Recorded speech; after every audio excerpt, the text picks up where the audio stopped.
15 अगस्त 1947 का दिन भारत के लिए बेहद खास था, क्योंकि इस दिन देश आजाद हुआ था।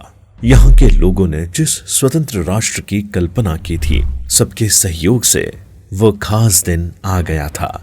लेकिन इसके साथ ही पाकिस्तान का भारत से विभाजन भी हो रहा था, जिसमें कई लोग ऐसे थे जिन्होंने भारत में ही रहना स्वीकार किया था, तो उसमें कई लोग ऐसे भी थे जिन्होंने पाकिस्तान में जाना और वहां पर बसना स्वीकार किया था। लेकिन इस अदला बदली में 3 राज्य ऐसे भी थे जिनके शासक ये तय नहीं कर पा रहे थे कि उन्हें स्वतंत्र रहना है, पाकिस्तान का हिस्सा बनना है या फिर भारत के साथ रहना है, जिसमें हैदराबाद, जूनागढ़ और कश्मीर राज्य शामिल थे। लेकिन आज भारत का हिस्सा बना जूनागढ़ उस वक्त पाकिस्तान में मिलने की कवायद कर चुका था। तो आखिर भारत देश के उस वक्त के गृह मंत्री सरदार वल्लभ भाई पटेल ने कौन सी तरकीब चलाई कि जूनागढ़ को अखंड भारत का ही हिस्सा बनना पड़ा? आइए जानते हैं अपनी आज के इस वीडियो में। देश के बंटवारे के समय हैदराबाद, जूनागढ़ और कश्मीर उस समय ऐसे 3 रियासत थे जिन्हें लेकर भारत और पाकिस्तान के बीच में राजनीति चल रही थी कि आखिर कौन सी रियासत किस देश का हिस्सा बनती है। उस वक्त हैदराबाद सबसे बड़ा राज्य था, जहां पर लगभग 80 से 85% के आसपास हिंदू आबादी रहा करती थी और बाकी के बचे हुए लोग काठियावाड़ मुस्लिम थे। लेकिन ये सभी भारत देश का हिस्सा बनना चाहते थे, जबकि यहाँ के शासक मुसलमान थे और वो इसे पाकिस्तान का हिस्सा बनाना चाहते थे। ऐसे ही कश्मीर में था, जहाँ की ज्यादातर जनसंख्या मुस्लिम थी, लेकिन वहाँ के शासक हिंदू थे, इसलिए जिन्ना चाहते थे कि वो कश्मीर को सबसे पहले पाकिस्तान का हिस्सा बनाए। लेकिन इसी बीच सबका ध्यान अपनी तरफ कर लिया जूनागढ़ के नवाब ने, जो एक मुस्लिम शासक था। उसने 15 अगस्त 1947 को ये ऐलान किया कि वो इस रियासत को पाकिस्तान में मिलाना चाहता है। उसके इस फैसले ने वहां की जनता को काफी नाराज भी किया था। अगर आप नहीं जानते तो हम आपको बता दें कि कश्मीर की ही तरह जूनागढ़ भी यूएन में आज भी इंडिया और पाकिस्तान के बीच का एक डिस्प्यूटेड मामला है। लेकिन फिलहाल यहाँ से आगे बढ़ते हैं और जानते हैं 14 अगस्त 1947 का पूरा मांजरा, जहां पर जिन्ना और सरदार वल्लभ भाई पटेल दोनों बंटवारे की राजनीति को सतही आवरण पहना रहे थे।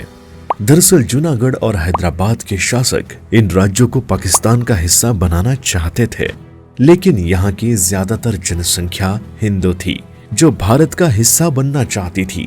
वहीं कश्मीर के राजा हरि सिंह स्वतंत्र रहना चाह रहे थे, लेकिन स्पष्ट रूप से कोई निर्णय नहीं ले पा रहे थे। जूनागढ़ के पाकिस्तान में मिलाने के फैसले की वजह से वहां की जनता ने भी विद्रोह शुरू कर दिया। दरअसल ब्रिटेन में भारत की स्वतंत्र अधिनियम 1947 के धारा 8 लैप्स ऑफ पैरामाउंट सी के अंतर्गत सभी रियासतों को ये अधिकार दिया गया था कि वो अपनी इच्छा से भारत या पाकिस्तान देश में मिलना स्वीकार कर सकती हैं, या वो चाहे तो स्वतंत्र भी रह सकती हैं। और यही वजह थी कि सरदार पटेल जूनागढ़ में अपनी आर्मी नहीं भेज सकते थे, इसलिए उन्हें पाकिस्तान के न का इंतजार था, क्योंकि पाकिस्तान के लिए जूनागढ़ को पाकिस्तान में शामिल करना लगभग नामुमकिन था, क्योंकि जूनागढ़ गुजरात के पश्चिमी समुद्री तट पर बसा है। इसलिए बीच में पड़ने वाला समुद्र भी कहीं न कहीं पाकिस्तान के लिए एक परेशानी का सबब था। और मई 1947 तक यहाँ के जो नवाब थे वो अपने राज्य के लोगों का मन जानते थे, लेकिन मई 1947 के बाद यहाँ का दीवान शाहनवाज भुट्टो को बनाया गया। अब चूंकि इनका जन्म कराची में हुआ था और मुस्लिम लीग के लीडर तो ये थे ही, साथ ही ये मोहम्मद अली जिन्ना के भी बेहद खास थे। ऐसे में इनके कहने पर वहां के शासक महाबत खान इस राज्य को पाकिस्तान में मिलाने के लिए राजी हो गए। हालांकि यहाँ के कारोबारियों ने भुट्टो को हिंदुस्तान का हिस्सा बनने के लिए काफी समझाया, लेकिन वो नहीं माने और जनता भी इधर काफी गुस्से में थी। जूनागढ़ और पाकिस्तान के कराची के बीच 500 किलोमीटर का डिस्टेंस था, लेकिन फिर भी जिन्ना कैसे भी करके इसे पाकिस्तान में मिलाने के लिए तैयार थे। उन्होंने यहाँ के शासक के फैसले का स्वागत करते हुए जूनागढ़ को पाकिस्तान में मिलाने का फैसला स्वीकार कर लिया।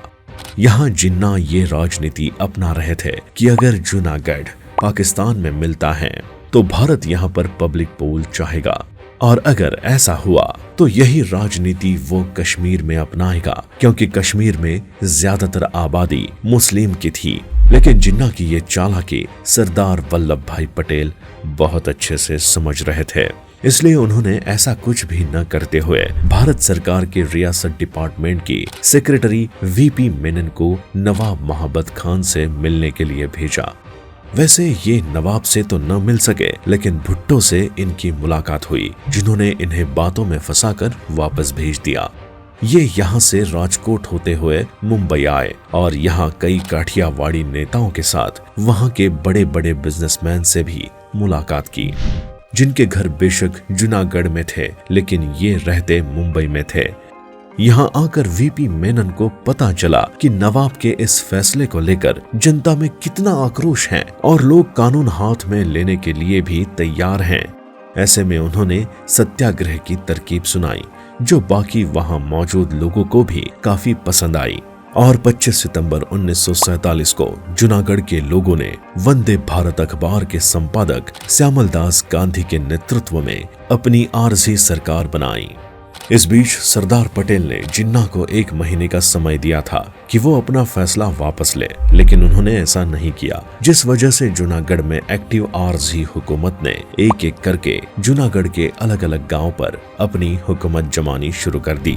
और यहाँ के 2 हिंदू राजाओं ने भी भारत में मिलने के लिए अपनी स्वीकृति दे दी, जिस वजह से उनकी रक्षा करना अब भारत देश की जिम्मेदारी हो गई। और इस वजह से भारत सरकार ने वहां पर अपनी सेना भेज दी।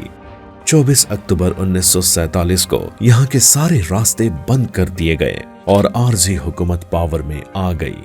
जब हर तरफ बगावत की लहर उठने लगी तो मोहब्बत खान सोने से भरे बक्सों को लेकर अपनी फैमिली और अपने पालतू कुत्तों के साथ 25 अक्टूबर 1947 को पाकिस्तान के लिए निकल गए। अब भुट्टो की हालत और खराब हो गई और उन्होंने जिन्ना को एक चिट्ठी लिखी, जिसमें तंगी हालात का जिक्र करते हुए ये भी बताया कि उनके पास खाने के लिए राशन भी नहीं है और काठियावाड़ी मुसलमान भी पाकिस्तान में अपना कोई भविष्य नहीं देख रहे हैं। इसलिए अब तो हालात बद से बदतर हो गए हैं। हालात कुछ ऐसे हो गए थे कि अब भुट्टो की मदद के लिए मोहम्मद अली जिन्ना भी कुछ नहीं कर पा रहे थे। इसलिए कोई ऑप्शन न देखकर भुट्टो ने आरजी हुकूमत को ही जूनागढ़ की कमान सौंपी और 8 नवंबर 1947 को यह प्रस्ताव बदलकर भारत सरकार को जूनागढ़ की रियासत संभालने के लिए रिक्वेस्ट की। बस सरदार वल्लभ भाई पटेल को तो इसी बात का इंतजार था और 9 नवंबर 1947 को भारत सरकार ने जूनागढ़ को भी अखंड भारत का हिस्सा बना लिया और यहाँ पर मोहम्मद अली जिन्ना का जूनागढ़ को पाकिस्तान में मिलाने का सपना ही रह गया। तो जूनागढ़ के भारत में मिलने के इस सफर की कहानी बयां करती ये वीडियो आपको कैसी लगी हमें कमेंट में बताएं और वीडियो पसंद आया हो तो इसे लाइक करके हमारे चैनल को सब्सक्राइब करना न भूलें।